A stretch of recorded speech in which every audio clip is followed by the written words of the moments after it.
Oi! O que você está fazendo O aqui? que você está fazendo aqui? Você já viu que a aula vai ser um pouco diferente hoje, né? Acho que sim. Tem duas professoras iguais aqui na mesma tela. O que será que vem por aí, então? Eu sou a professora Aline Florido. Sou branca, tenho cabelo castanho claro, os olhos pequenos, de cor castanho claro também, e precisam de óculos. Eu estou usando uma blusa vinho e aqui no fundo da tela tem uma parede azul, umas plantas e uns livros. Eu sou a professora Aline Florido. Estou usando um óculos dourado. Tenho olhos pequenos também. Estou usando uma blusa amarela. Aqui atrás de mim tem uma parede branca. Eu estou apoiada numa mesa com um caderno, um porta-lápis e uma caixinha azul. Uma parte das histórias que você conhece pode ter sido contado por alguém da sua família, por professores, professoras. Outras histórias você mesmo leu, viu ou ouviu.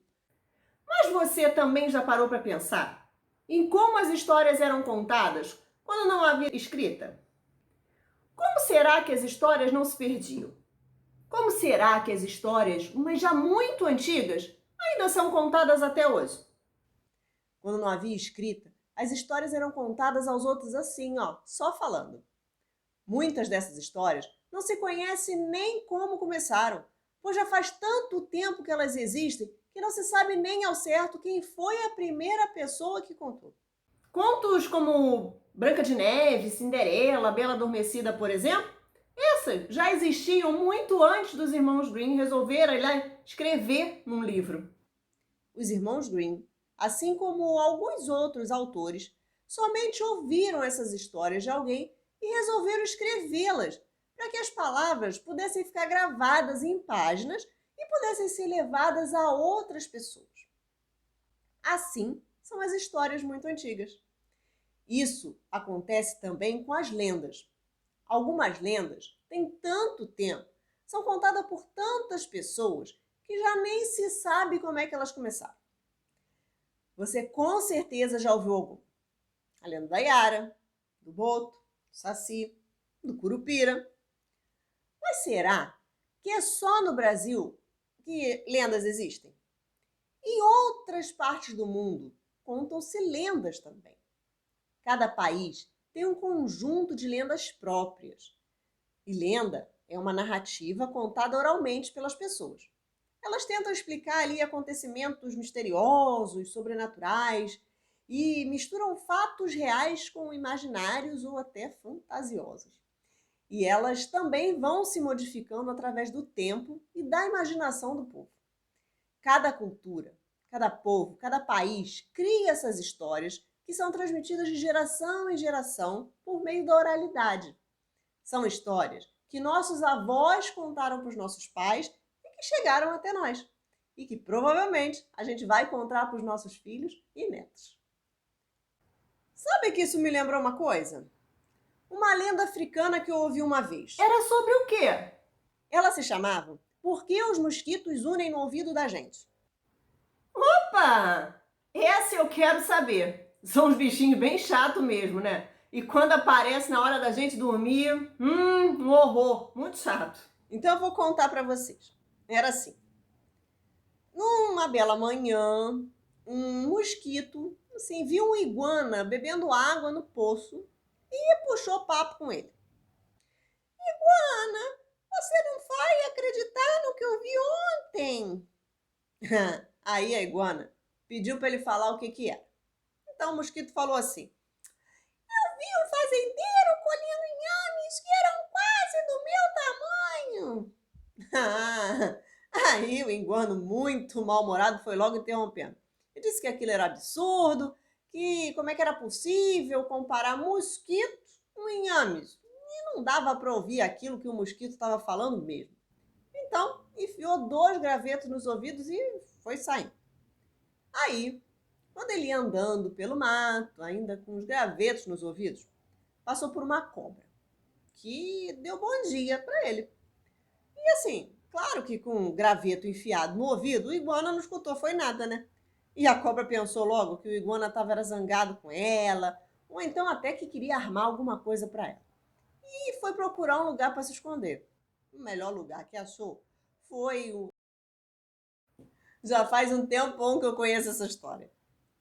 A gente bem que podia escrever essa história para a gente contar aqui, né? Boa ideia! Eu já contei a história. Agora eu vou deixar por conta de você escrever, para ver se depois vocês vão entender tudo direitinho, tá bom? Na hora de escrever um texto, a primeira coisa que deve ser feita é planejar a escrita. Vocês já devem ter visto esses 5 passos no material de vocês, não é? Eles são assim um guia. Seguindo esses passos, você com certeza vai produzir um bom texto. Vamos então relembrar aqui o primeiro passo, que é a roda de conversa. O que o autor vai buscar nessa primeira etapa é fazer uma coleção de informações sobre o assunto. Ele vai buscar ali referências. Para fazer isso, você pode conversar com as pessoas da sua família, com amigos, professores, sobre o assunto. Dessa forma, você vai ter mais elementos, mais informações sobre o assunto que vai escrever. Depois, vem o planejamento da escrita. É hora de pensar sobre como você vai tratar o assunto, de que maneira você vai contar, como vai ser a narrativa. Aí, logo depois, vem a escrita mesmo, botar no papel o que você pensou. E depois disso, vem a revisão. E é justamente na hora da revisão que tem que ficar de olho se tudo que foi escrito é de fato aquilo que você queria contar. É hora de verificar se todos os pontos, travessões, acentos e se as ideias estão ali no lugar certinho. Essa etapa é super importante. É nesse momento que é possível acertar os errinhos que todos nós cometemos na hora da escrita. E com autores de livros também é assim, tá? Depois da revisão, vem a reescrita, onde depois de tudo acertadinho, você chega ao final do texto. A primeira etapa, que foi a roda de conversa, foi o momento em que eu contei a história. Bom, dessa maneira, terá referências de como contar a lenda, de como passar para o papel da melhor maneira o que ouviu.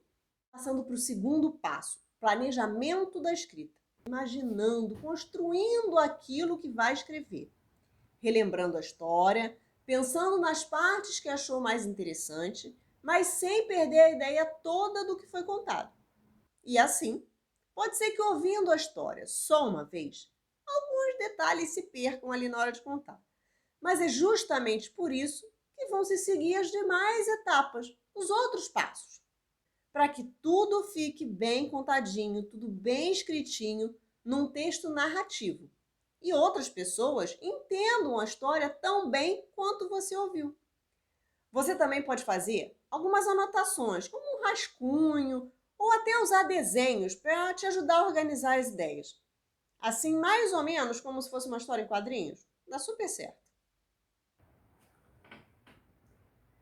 Eu posso começar a escrever o que o mosquito falou com o iguana sobre um fazendeiro que colhia inhames do mesmo tamanho dele. E que a iguana tapou os ouvidos para não ouvir o mosquito. Ah, aí depois eu posso falar da cobra que se escondeu na toca do coelho, que ficou bem assustada. Ah, e também da coruja. Mas antes veio o macaco, que fez muito barulho. E o leão, que chegou para conseguir resolver a confusão toda. E no final, ficou tudo bem resolvido.